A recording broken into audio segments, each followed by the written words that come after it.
Hello everyone, कैसे हैं आप सब।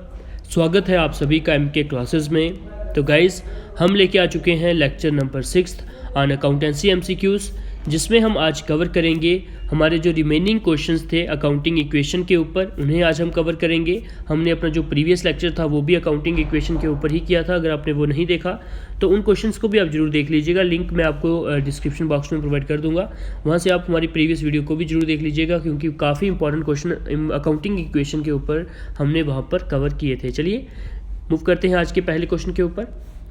असेट्स इंक्रीज्ड बाय, आपको बताना है जो असेट्स हैं वो किससे इंक्रीज हो सकते हैं।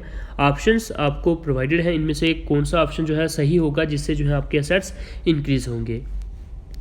फर्स्ट आपको ऑप्शन प्रोवाइडेड है सेलिंग गुड्स फॉर कैश। आपने गुड्स जो है वो सेल किए, बदले में क्या आया आपके पास, कैश आया। यानी कि जितने के गुड्स आपने बेचे उतने का ही कैश आपके पास आ गया। तो इससे आपका जो असेट था वो ना ही इंक्रीज हुआ और ना ही डिक्रीज हुआ, वो अनचेंज्ड रहा। तो फर्स्ट ऑप्शन आपका यहाँ पे सही नहीं होगा। मूव करते हैं नेक्स्ट ऑप्शन के ऊपर। Selling goods on credit, goods जो है आपने उधारी पर बेचे, इससे क्या होगा, आपका जो असेट है वो डिक्रीज होगा, क्योंकि आपने असेट तो बेच दिए लेकिन बदले में पैसे नहीं लिए, तो आपका असेट जो है वो यहाँ पे डिक्रीज होगा। तो ये ऑप्शन भी यहाँ पे सही नहीं होगा। मूव करते हैं थर्ड ऑप्शन के ऊपर। परचेजिंग मशीनरी फॉर कैश, आपने मशीनरी जो है वो परचेज की, यानी कि असेट आपके पास आया लेकिन आपने जो कैश है वो दिया भी, तो ठीक है, परचेज की है आपने मशीनरी तो कैश दिया भी है, तो आपका असेट कुछ गया भी है, ठीक है, कुछ असेट आया कुछ असेट गया। तो यहाँ पर जो है अनचेंज रहा असेट आपका, यहाँ पे भी जो है असेट इंक्रीज आपका नहीं हुआ। मूव करते हैं लास्ट ऑप्शन के ऊपर। तो लास्ट ऑप्शन आप पढ़िए, परचेजिंग मशीनरी ऑन क्रेडिट, आपने मशीनरी परचेज की, यानी कि आपने असेट लाया लेकिन उधारी पर लाया, आपने कोई भी असेट जो है उनको पे नहीं किया, कैश उनको पे नहीं किया, तो इससे आपका क्या हुआ, असेट इंक्रीज हो गया। ठीक है दोस्तों, तो परचेसिंग मशीनरी ऑन क्रेडिट जो है उससे आपका जो है असेट इंक्रीज हुआ। बेशक टेम्परेरी के लिए हुआ, क्योंकि आपके ऊपर एक लाइबिलिटी क्रिएट हो गई है, आपको ये कभी ना कभी तो पे करना है, लेकिन फिलहाल के लिए आपका जो असेट है वो तो इंक्रीज हुआ है, क्योंकि आपने जो है सिर्फ मशीनरी खरीदी है, उसकी जो है पेमेंट अभी तक नहीं करी है, तो असेट आपका यहाँ पे इंक्रीज हुआ। तो ऑप्शन नंबर 4 तो आपका जो है यहाँ पे सही हो जाएगा। क्लियर है गाइस। चलिए नेक्स्ट क्वेश्चन पे मूव करते हैं। Debenture is also known as, debenture जो है उसे हम क्या कहते हैं, शेयर कहते हैं, बॉन्ड कहते हैं, इक्विटी कहते हैं, या फिर रिजर्व कहते हैं। तो गाइस, शेयर एंड डिवेंचर ये दो टर्म्स आप सबने पढ़ी भी होंगी और सुनी भी होंगी, ठीक है।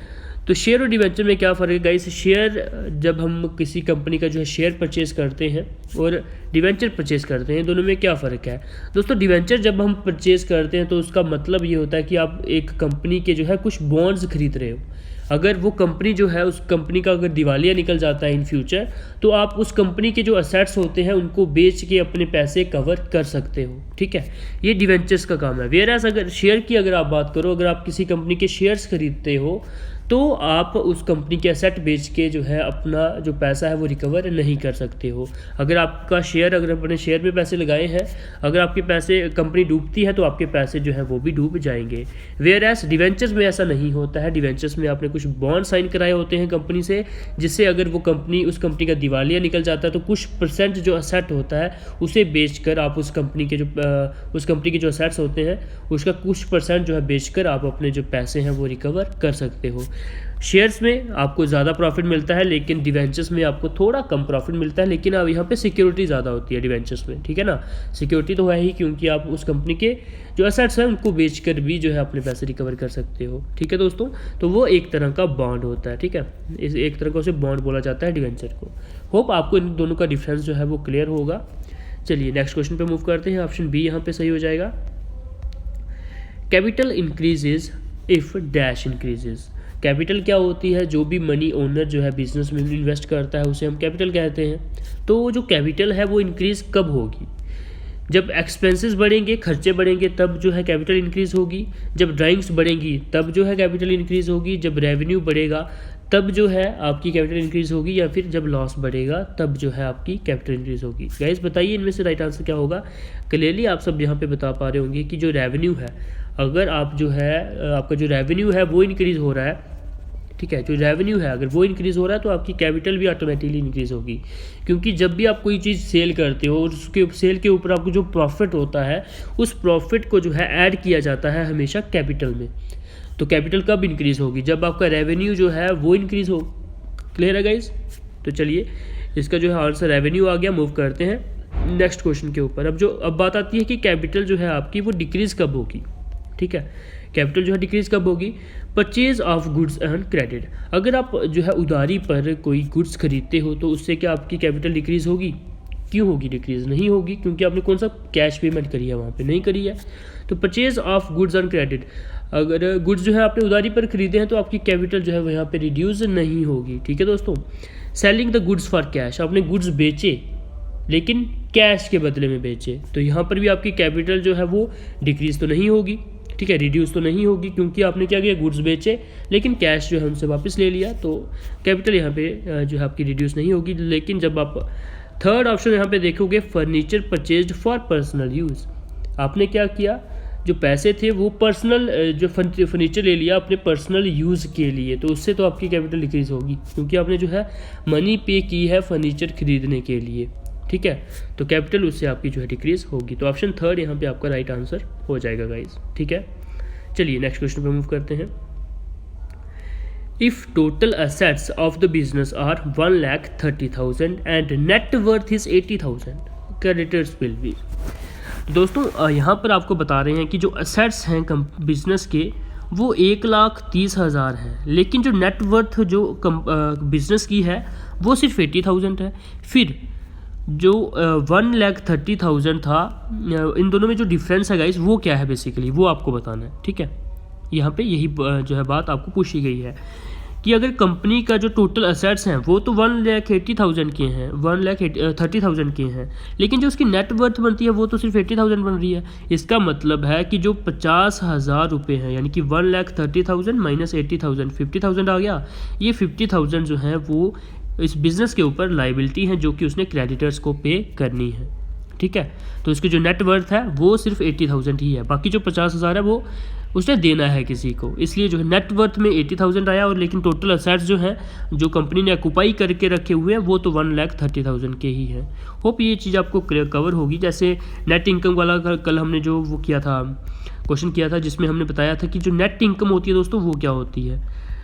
जो भी इनकम आपकी होती है उसमें से अगर आप एक्सपेंसेस को जो है सब्ट्रैक्ट करते हो तो तब जाके आपकी जो है नेट इनकम बनती है। यहाँ पर भी सेम कुछ वैसा ही लॉजिक है कि आपके टोटल असेट्स तो 1,30,000 के थे, लेकिन जो आपकी नेट वर्थ बनती है दोस्तों, ठीक है, जो नेट वर्थ होती है, यहाँ से आप उसका फॉर्मूला भी ड्राइव कर सकते हो। नेट वर्थ जो होगी वो होगी असेट्स माइनस लाइबिलिटीज़। ठीक है, तो असेट्स कितने थे आपके 1,30,000, जो लाइबिलिटीज़ कितनी बन रही थी, क्रेडिटर्स कितने बन रहे थे 50,000 के, तो माइनस 50,000, तो यहाँ पर आपका नेटवर्थ कितनी आ गई 80,000। तो यही तो बताया गया था यहाँ पे। ठीक है, तो यहाँ से आप ये फॉर्मूला भी याद रख लीजिएगा कि जो नेट वर्थ होती है वो होती है असेट्स माइनस लाइबिलिटीज़। ठीक है, क्लियर है गाइस? इसका जो राइट आंसर होगा वो होगा 50,000। चलिए गाइस मूव करते हैं। काफ़ी सारे लोगों को पता भी होगा, तो जिनको नहीं पता होगा वो इसे अच्छे से समझ लीजिएगा।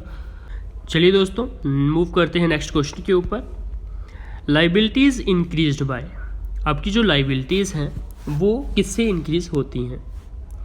परचेजिंग गुड्स ऑन क्रेडिट, आप उधारी पर कुछ सामान खरीदते हो उससे आपकी जो लाइबिलिटीज़ हैं वो इंक्रीज़ होती हैं। या आपका कोई रेंट है जो आपका ड्यू है, या आपको कोई किराया देना है वो आपने दिया नहीं है अभी तक, वो ड्यू हो चुका है, तो क्या उससे आपकी लाइबिलिटीज़ बढ़ती हैं?